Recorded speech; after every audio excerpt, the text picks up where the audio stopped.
Écoutez, on est très heureux de co-organiser avec l'Institut ICANN cette journée de réflexion sur les maladies cardio-métaboliques. C'est vraiment un domaine de la santé qui est très important, à la fois en raison de la lourdeur des pathologies impliquées et de l'impact qu'elles ont en santé publique, mais aussi du modèle français de soins. Ce qui caractérise la France, c'est qu'on a un système de santé qui est une offre de soins souvent bonne, qui a tendance à régresser, mais qui reste de bonne qualité. Beaucoup de pays sont passés d'une offre de soins à une offre de santé orientée vers la prévention.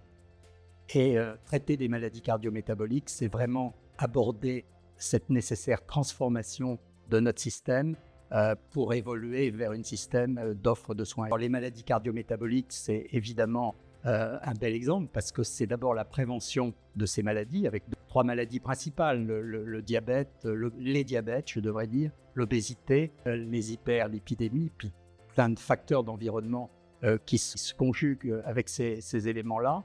C'est le lit des maladies cardiovasculaires.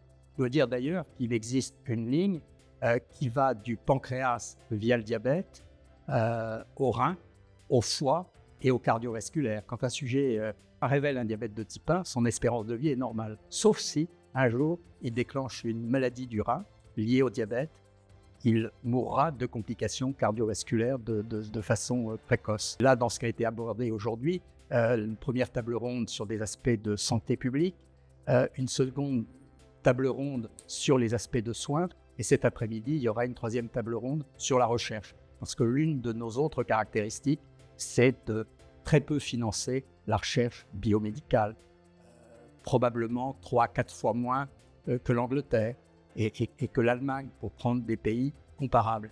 Or, il est très important, si on veut rester dans le circuit de traitements qui sont en train d'évoluer considérablement, et le diabète, là, à nouveau, et l'obésité sont vraiment 2 exemples de traitements relativement récents et totalement nouveaux. Si on veut rester dans cette course et qu'on veut pouvoir l'offrir aux patients, eh bien, il va falloir financer la recherche biomédicale à un niveau très différent du niveau actuel.